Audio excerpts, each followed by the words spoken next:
Të dashur miq, të pranishëm, në këtë nderim që i bëjmë njerëz prej datave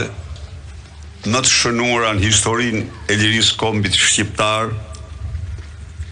8 dhjetorit të vitit 1990. Të nderuar dhjetorisht, një përshëndetje shumë përzemërt ju, mirënjohje të pakufishme për ju dhe të gjithë shoqet, shokët tuaj,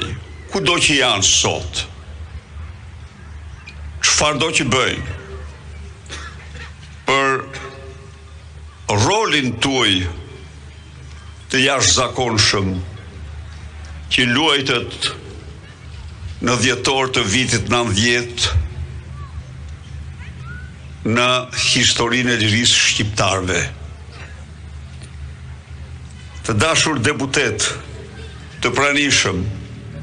qytetarë dhe qytetare, kudo që jeni, një përshëndetje të përzemërt.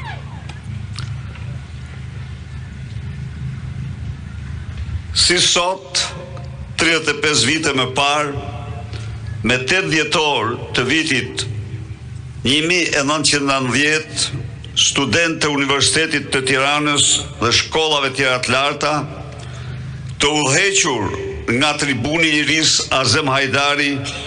nisën protestat. Revolucionin demokratik, i cili si një uragan i vërtet në 3 ditë ndau epokat dhe vendosi në vendin më monist të planetit pluralizmin politik.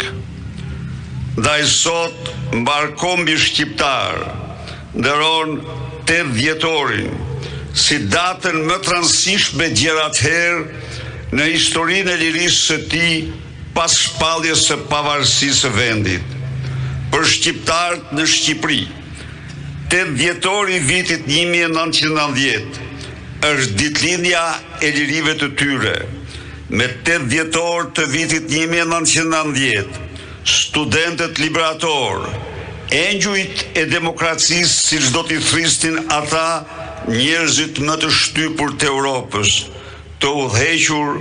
nga prisi i tyre legjendar Azem Hajdari, u ngritën me guxim të jashtëzakonshëm në Tiranë, në lëvizjen studentore për të përmbysur diktaturën komuniste në të egër të kohës. Studentë dhjetorit 90 ishin misionar të paepur, të pamposhtur, parendës të një ndryshimi epokal në historinë e kombit dhe të vendit të tyre, të cilët që në protestën e parë shpallën si moto të revolucionit të tyre: liri, demokraci, Shqipëria si Europa. Të dashur miq, Azem Hajdari, tribuni i lirisë dhe studentë të dhjetorit ishin heroj të vërtet. Ishin heroj mbi heronjët, sepse ata dolën në rrugët e Tiranës të vetëm,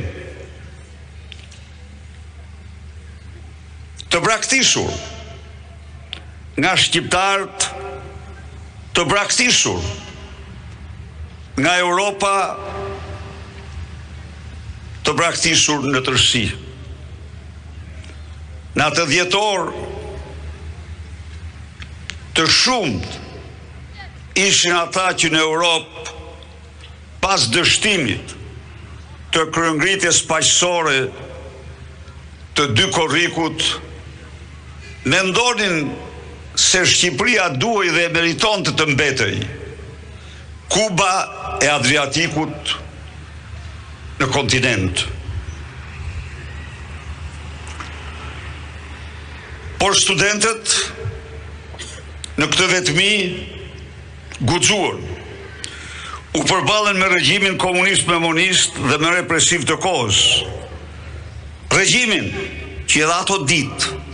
vriste dhe ekzekutonte në kufi, çdo javë,